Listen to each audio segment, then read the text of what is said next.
안녕하십니까. 청년두드림센터 김가람 매니저입니다. 지난 1회차에서는 서류 합격을 위한 꿀팁을 알아보았는데요. 이번 2회차에는 면접을 위한 꿀팁을 알아보도록 하겠습니다. 이번 2회차는 청년두드림센터 상담사이자 각종 청년두드림센터의 프로그램을 맡고 계신 임조영 매니저님께서 알려주신다고 하십니다. 안녕하세요, 매니저님. 네, 안녕하세요. 반갑습니다. 청년두드림센터에서 청년 일자리 상담 및 프로그램을 담당하고 있는 임조영 매니저입니다. 반갑습니다. 네, 안녕하세요, 매니저님. 오늘 최종 합격을 위한 꿀팁을 알려주시러 나오셨는데요. 어렵게 서류를 합격해서 면접까지 가게 된 것만으로도 기쁜데 최종 관문인 면접이 남아 있어서 정말 참 걱정인 것 같아요. 아무리 면접은 연습을 해도 그 분위기에 압도되어서 긴장되고 떨리는 거 어쩔 수 없는 것 같아요. 어떻게 하면 좀 합격을 높일 수 있을까요? 네, 맞습니다. 면접은 아무리 연습해도 떨리는 건 어쩔 수 없는 것 같아요. 저도 만약에 면접을 본다고 하더라도 굉장히 떨릴 것 같아요. 면접을 어떻게 풀어나가야 할지 유형별로 간략하게 알려드리겠습니다. 먼저 면접 유형에는 실무 면접, 인상 면접, PT 면접, 토론 면접 등으로 여러 면접들이 있습니다. 오늘은 그 중에서 면접이 빠지지 않는 기출 질문, 1분 자기소개와 인성 면접 두 파트를 알려드리도록 하겠습니다. 네, 그 두 개는 절대 빠지지 않는 기출 질문인 것 같아요. 그렇다면 1분 자기소개에는 어떤 것들을 알려주실 수 있나요? 네, 1분 자기소개는 면접에서 처음 입을 열고 자신을 알리는 첫 마디입니다. 그렇기에 굉장히 중요한 부분을 차지하는데요. 1분 자기소개를 위한 팁, 먼저 첫 번째, 시선을 끌거나 키워드가 들어가는 한 문장으로 말하세요. 징후와 연관된 깔끔한 문장으로 시작해서 자신을 표현해 주는 것이 좋습니다. 예를 들면 해외 영업에 관심이 많아 해외 영업 인턴을 경험하면서 운송, 유통 등의 물류 프로세스를 익힌 1번 지원자입니다. 이런 식으로 말이죠. 두 번째는 두갈식으로 말하기입니다. 1분 안에 자신을 풀어낸다는 건 정말 어려운데요. 다소 길어져서 장황해지게 된다면 면접관이 잘 듣지 않거나 중간에 잘라버릴 확률이 높습니다. 그렇기에 먼저 자신의 강점과 핵심 내용을 말한 뒤 내용을 이어붙여서 답을 하는 것이 중요합니다. 세 번째는 1분 자기소개 안에 반드시 본인 직무와 연관지어서 말해야 합니다. 1분 동안 자신을 소개하고 이야기하는데 무관한 이야기를 하게 된다면 그것은 시간 낭비입니다. 그렇기에 실제 본인이 지원한 직무에 맞는 역량을 키워온 경험이나 성장 포인트를 맞추어서 전달하는 것이 중요합니다. 1분 자기소개 정말 스크립트 작성하는 것부터 정말 막막한데 두갈식과 직무 연관을 중점으로 작성해 나간다면 1분 자기소개도 걱정 없겠는데요. 다음은 인성 면접에 대해서 좀 이야기해 주실 수 있을까요? 네, 인성 면접. 인성 면접은 정말 많은 분들이 어려워하는 부분인데요. 인성 면접이 어려운 이유는 질문의 의도를 파악하기 어렵고 어떠한 것들을 준비하는지 어렵기 때문입니다. 인성 면접은 지원자의 인성, 가치관, 태도, 업무 능력 등을 확인하기 위한 면접으로 주로 회사가 요구하는 인재사항 및 지원 직무에 적합한지 판단하기 위해서 시행됩니다. 질문을 해서 답으로 지원자의 가치관이나 과거 경험을 물어서 미래의 행동까지 유추할 수 있는 다양한 질문들이 나옵니다.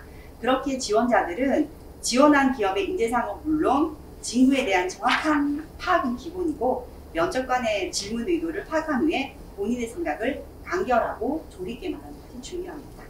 인성 면접 팁을 알려주자면 어떤 것들이 있나요? 네, 첫 번째, 면접관의 질문 의도를 파악해야 합니다. 면접을 보는 것은 긴장되기 마련입니다. 하지만 긴장되더라도 주의해야 할 점은 지원자 본인이 해야 할 말만 생각하고 있기보다 면접관이 어떤 의도의 질문을 하고 있는지에 대해서 경청하는 자세를 가져야 한다는 겁니다. 경청하는 태도와 질문 의도를 얼마나 잘 파악하느냐에 따라 실제 업무에도 어느 정도 잘 파악하는지에 대한 평가 기준이 될 수 있으니 참고하며 준비해주세요. 두 번째, 두갈식으로 말해야 합니다. 어떤 이야기를 할 때는 기승전결 또는 서론본론 결론으로 말하는 것이 설득력이 있다고 생각하지만 발표할 때나 면접에서는 절대 사용하지 말아야 합니다. 특히 면접에서는 대답하는 시간이 굉장히 짧기 때문에 두갈식으로 답변하는 것이 좋습니다. 네, 그렇기에 질문에 대한 명확한 결론을 먼저 말한 뒤 주장을 뒷받침할 수 있는 근거를 간결하게 이야기를 해준다면 좀 더 명확하게 전달이 될 것 같습니다. 세 번째는 어떤 것들이 있을까요? 네, 세 번째는 답변 시간을 조절해야 한다는 겁니다. 최악의 답변 중 하나는 길고 지루한 답변입니다.